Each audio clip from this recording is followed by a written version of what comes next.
Imagine a galaxy where feeding a hungry child could cost you everything. A single plate of warm food, a silent girl with desperate eyes, and a chef standing against rules that value credits over compassion. But just minutes later, the doors burst open, and the most powerful woman in the sector demanded one answer. Who fed my daughter? If you are new to the channel, then please subscribe to the channel and like the video, and tell us where are you watching from. Now, let's jump into the story. The steam curled from the plate like a soft signal flare. Torv Marinell held it steady in two broad, webbed hands, his skin faintly iridescent under the kitchen lamps. He set down the serving. Root mash whipped smooth, sun-roasted greens, a sliver of real farm chicken, and a corner of cocoa cake that he had promised himself earlier. He didn't lie to himself often, but tonight he had broken his own promise for a small reason he could not ignore. The reason was a child. She stood half-shadowed near the service door, fingers tucked under her chin, eyes on the food like a lighthouse looks at ships. She had moved there when the string trio struck a bright note out in the dining hall, and when the applause swelled, she pressed her palms over her ears. The gala had a name about caring and grants and targets. Torv could not remember the long title. He only remembered plates that cost a pile of credits and speeches about impact, spoken over untouched bread. He slid the plate toward her across the steel pass. The child looked at his eyes first, checking for danger, then down to the food, then back. Torv tilted his head. A small yes. She took the plate with care, like it might vanish. She did not speak, but her shoulders loosened. That was speech enough. The kitchen doors swung open harder than usual. Hob Kinrow wore the gray of station security, and the frown of a man who believed rules held the ceiling up. He spotted the small plate in the child's hands, then the chef behind it. Not on the list, Hob said, voice level, but loud enough to travel. No service to unregistered guests. Myrna Darcy stepped in from the front, jaw set. Chef Torv knows this. We seat, you serve. We don't make exceptions, especially not tonight. Torv's gills tightened. He wanted to explain that sometimes an exception was the rule that saves a day, but he had learned human words for this were often too big or too small. He tried anyway. She is hungry, he said. I cooked one plate, and that is one plate from a 1,000-credit gala, Myrna replied. Report to Rohan's office, now. Hob reached and took the plate from the child before Torv could react. A small sound slipped from her throat. Not quite a word, not quite a cry, and Torv felt it like a tug on an old scar. The kitchen quieted. The other cooks bent lower over pans and blades, as if heat and steel could shield them from the moment. Unit 12G, the synthetic on vegetables, paused mid-dice and looked at Torv with a question blip in its light bar. Torv breathed in the butter smell and counted 3 heartbeats, the way elders had taught him to ride rough waves back on Pelagia 9. The dining room beyond the swing doors glowed in layered glass and soft stars. A mural of the Aurora Wheel curled along the back wall, rings painted in gold leaf that caught candlelight. Someone laughed. Someone else tested a mic. The music stopped in a neat bow. ... The hall's reinforced doors opened with a tone like a bell lowered into water. The room changed, as social gravity does when it finds a heavy center. People turned without knowing they had turned. Torv knew before he saw, because the silence carried purpose. She stepped in wearing light-colored cloth, simple but perfect. The sort of simple that costs intention and time. Her hair was pale as a comet trail. Her gaze was not cold, only very clear. She did not raise her voice. "Where is my daughter?" she asked. Myrna's hands found each other and held on. Hob straightened. The string trio put down their bows. The child in the doorway looked up from her empty hands and whispered, more breath than sound, "Mama." The woman, Lady Viridian Solus, crossed the floor as if it were hers by right and by care. She did not hurry. She did not need to. People moved for her like doors learning their purpose. She knelt and opened her arms. The child, Nella, went into that shelter of cloth and scent and heartbeat. Torv watched from the kitchen threshold. He did not move forward. He did not hide. He knew how change begins. A question lands on a table, and someone answers it with their whole self. Viridian looked up. "Who fed my child?" she asked, in a tone that offered no threat and no escape. No one spoke. Torv stepped out into dining room light, hands open, apron still tidy, because he could not stand to be messy, even at the end. "I did," he said. The room held its breath. The first part of the story, the hook that would hold, settled into place. Lady Viridian stood with her hand on Nella's shoulder. The child leaned in, swaying a little the way reeds do when the wind inside the body blows too hard. Viridian glanced down once to steady her, then lifted her eyes to Torv.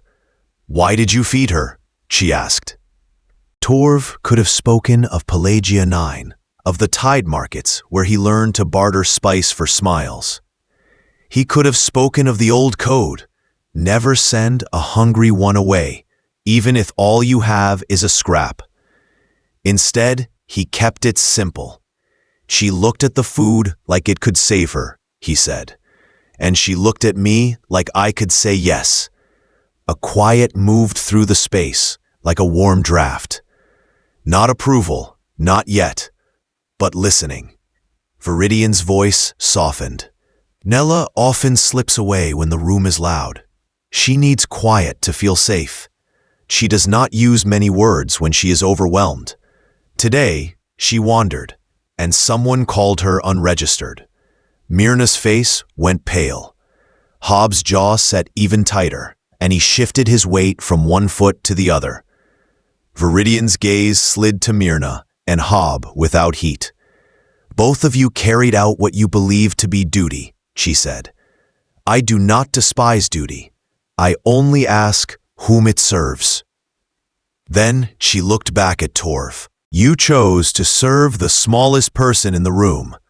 Rohan Vale materialized from the side corridor, smooth and sweating, smile not reaching his eyes. "Lady Viridian, what a pleasure. I assure you our staff will be corrected. The chef will be rewarded," Viridian finished, her lips lifting in a small curve. "Chef Torv, do you know who I am?" "The one asking the right questions," Torv said. Then he added, "Because honesty was cheaper than flattery, and I think you can buy this ring if you wish." Some of the guests laughed in a way that was more nervous than amused. Viridian did not laugh. She offered a nod, like a small bow. "My foundation feeds many, but the meals are often efficient more than loving. I heard what you said about nourishment. Can you shape kitchens where people are seen, not counted?" Torv's gills fluttered.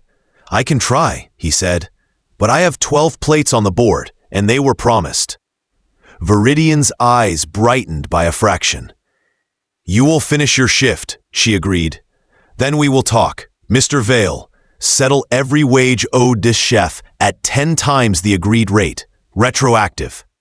And begin an internal audit before I send my own. Also, return the plate to my daughter." Hob lifted the dish he had taken. His fingers tightened. For a breath.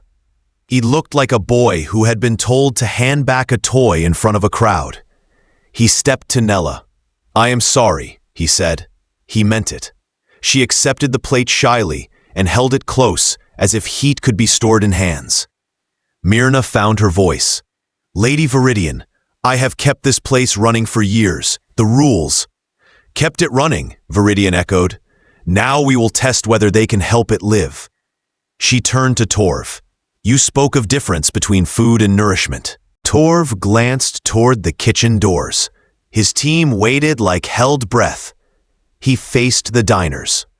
Food fills emptiness, he said. Nourishment tells a person they are not empty. The words did not soar. They settled, the way seeds settle into soil when the wind gets tired of carrying them. Unit 12G appeared at the pass, panel light pulsing. Chef, it said, the proteins will overcook. The board remains at 12. Thank you, Torv replied, grateful for something solid to do. He looked to Viridian. With your leave. Go, she said. Feed them all. He returned to the line. Knives sang again. Pans hissed in chorus. Myrna hovered at the door, face drawn, unsure whether to command or listen. Rohan disappeared and returned with a tablet, tapping numbers that made his mouth go dry. Hobbs stood near the entrance, hands folded, watching the child eat in small, careful bites. Within minutes, plates began to fly, not rushed, but sure, each one carrying a quiet intention. Guests who had come to be seen began to see. They watched a purple-sheen chef move like water around obstacles, watched a synthetic slice vegetables like notes falling neatly into a song, watched a team feed a room without raising a voice. When dessert time arrived, Nella had saved her square of cake on the corner of her plate. She set it on a napkin, walked to the pass, and lifted it in both hands. Torv lowered himself until their eyes met. For you, she whispered. The words feather-soft but clear. Share, he said, dividing the piece and offering half back. Her smile was small and whole. Viridian observed with a look that carried relief and resolve. After service, she called to Torv, we will put your ideas into contracts. After service, he agreed, because keeping a promise makes your next promise worth making. The second part ended on sweetness that was not sugar. The suspense had not left, it had ripened. The morning came early, and the starlit spoon felt different before anyone spoke. The lights seemed warmer. The air recyclers hummed like a low chord in a friendly song. Torv arrived half an hour before call and found Janie Pike, his most steady line partner, studying the head station the way a climber eyes a new route. You should take it, Torv said softly. Your hands know this kitchen's heartbeat. She looked at him with surprise. I just cook, she said. That is leadership, he replied, quiet enough to hear what food is trying to say. Rohan came in with a tablet and eyes that had slept too little. We're doing it, he warned, which sounded like a threat and a promise at once. They did not announce grand changes on a stage. They wrote them on a small chalkboard by the door in crisp letters. Every paid meal sponsors a free meal. Staff eat first. Kindness is policy. Myrna arrived on time and paused before the board. She looked like a person standing at the edge of a river she had crossed 1,000 times, when it was narrow and now found wide. Janie walked up, handed her a server's tray, and said, We need you on tables 7 through 14 this morning. The section was far, the shoestring tips, the kind of assignment Myrna once used to teach humility to new staff. She met Janie's eyes, nodded once, and tied on an apron. Hobb reported at the back door in plain clothes. No badge. He looked at the dish pit like it would swallow him. Torv showed him the rhythm. Scrape, rack, slide, steam cloud, repeat. It's not punishment, Torv said. It is perspective, and it will save your back if you bend your knees. Breakfast service opened with dock workers and shuttle techs, uniforms streaked with honest stains, credit balances thin. Janie greeted them with a smile that reached her eyes. Pick what makes you feel strong, she said.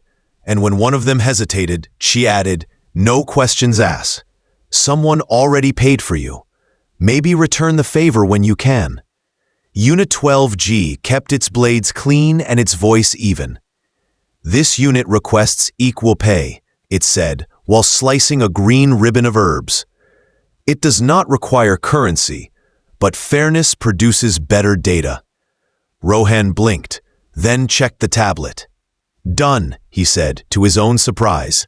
And staff meals begin now. He looked at Torv. I forgot why my father started this place. Then you are lucky, Torv said. You get to remember. Mid-morning, a group of station administrators sat down, not to test so much as to see what the noise was about. One recognized Myrna and arched an eyebrow. You're serving now? I'm learning, she said, finding that the words did not taste like defeat. The kitchen moved as if it had been waiting for this choreography. Unit 12G produced perfect ribbons. Janie built plates with confidence that gentle people sometimes hide for decades. Torv finished sauces that tasted like homes you could not go back to. And somehow, that made the going forward easier. When a table of young off-duty pilots began to tease a new server, it was 12G who approached the table with hands behind its back. Our code of care applies to all, it said in a voice that carried just enough. Please treat staff with the grace you hope to receive when your ships land rough. The pilots laughed, then stopped when they realized the room had turned to them, not with anger, but with quiet expectation. They apologized. The server breathed again. Lunch broke records so quickly, Rohan stopped checking numbers in real time. Every paid meal ticked the sponsor counter upward on the wall display. A father in a maintenance uniform ate slow and steady while his two children giggled over shared soup. A retired cargo hauler dabbed at his eyes when he tasted a dish that tasted to him like portside stew from a long-gone town. In the lull before dinner, Hob leaned on the dish station and spoke without looking up. I spent years thinking my job was to keep trouble out, he said. It turns out a lot of trouble is only hunger dressed like anger. Torv rinsed a pan. You can keep a place safe without pushing people away, he said. It's slower and better. Evening brought a small surprise. Lady Viridian returned without ceremony, wearing a jacket you could buy in the market if you saved for a while. Hair tied back, no entourage except Nella holding a box of paper caps. She wants to help, Viridian said, smiling. We practiced hand-washing all afternoon. Janie gave Nella a spot beside Unit 12G to arrange herb sprigs. 12G taught her to place them in little forests where steam could carry scent. Torv watched the child glow with focus. In a quiet minute, Rohan pulled Torv into the tiny office that smelled of paper and coffee. Your retro pay is on its way, he said. It could start your own place. You could leave. No blame you. I will stay long enough to make leaving unnecessary, Torv said. Then I'll go teach others to make leaving unnecessary where they live. Nella appeared at the doorway, holding the last square of cocoa cake on a napkin. She lifted it to Torv, eyes bright. He knelt until they were level. Save, she whispered. Share, he replied. She nodded. They split the square. It tasted like a promise you can keep. The kitchen exhaled as the last table clinked their glasses. The team gathered around the pass with the soft look that happens when hard work adds up to a small good change. They were tired, in the best way. They were ready for tomorrow. ...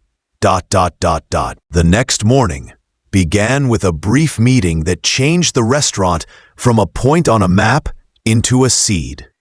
Lady Viridian stood by the chalkboard with a pen, not a speech. We build from here, she said. Chef Torv, will you lead the Foundation's kitchens if this becomes the training ground? Yes, Torv answered. If Janie leads here, if Unit 12G receives equal pay on paper, and not only in words, if Myrna stays to model the shift. And if Hob keeps the dish station until he volunteers for something kinder.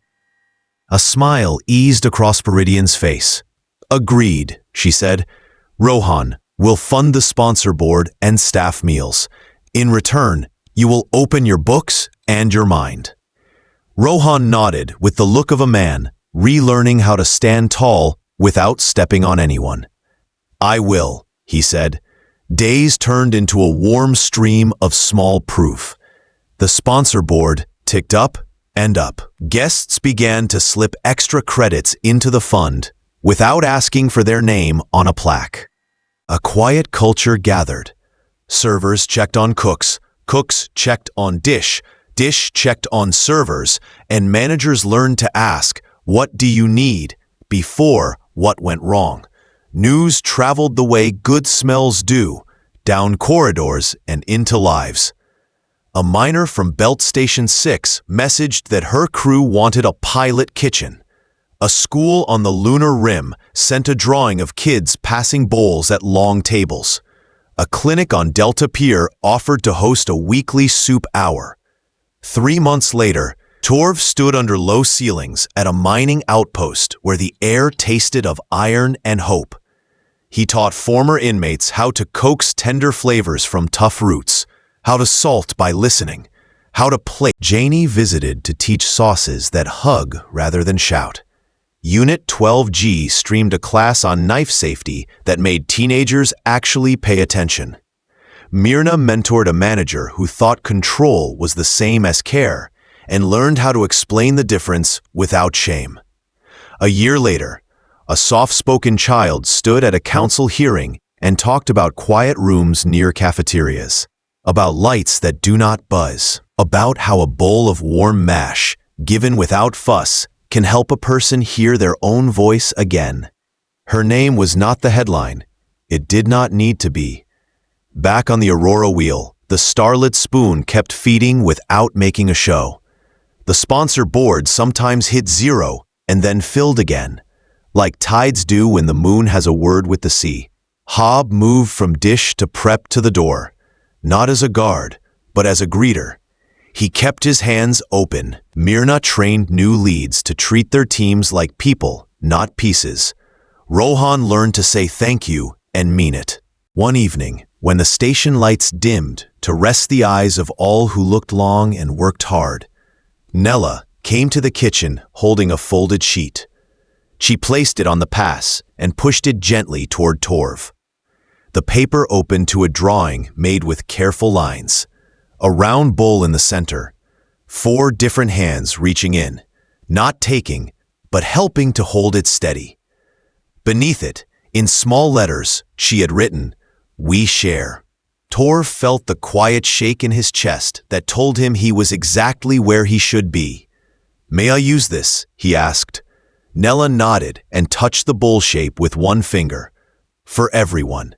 That simple drawing became the sign over doors and the stamp on aprons across stations and moons. No name, no face, just a bowl and 4 hands. It traveled faster than speeches, farther than contracts, because it told the whole story without a single sharp corner. Still, the most important part never changed. The important part was always a person standing in a doorway with a plate they did not think they deserved, and someone on the other side saying, "Yes, come sit." On a quiet night, Torv walked the service corridor alone. He listened to the low hum of the ring and the distant echo of laughter in the dining room. He thought of his mother back on Pelagia 9, showing him how to taste the water first, because water tells you what the soup wants to be. He thought of Janie holding the kitchen steady, of Unit 12G learning that fairness has a flavor, of Myrna practicing welcome until it felt natural, of Hob leaning into the hard work with new gentleness. He thought of Rohan remembering his father's small stall with steam rising into the cold. He also thought of the first night, the small plate, the small child, the big silence, and the soft question that re-anchored the room. "Where is my daughter?" That was the moment a building remembered why its lights were on. The story could have ended at applause, or with a ribbon cut in front of a new sign. But it was not that kind of story. It was the kind of story that hums on, plate after plate, lesson after lesson. Not perfect, not finished, very alive. On a shelf above the spice tins, Torv kept a copy of Nella's drawing. Sometimes he would look up at it between tickets and think about how tomorrow tastes better when someone shares today. No speech, no thunder. Only a warm bowl in steady hands. And if a viewer paused the video at that last frame, they would see the emblem and hear a line that felt right in the heart. A shared meal is a small sun in a big night. One sun becomes two, then three, then enough to travel by. The end is not a wall here.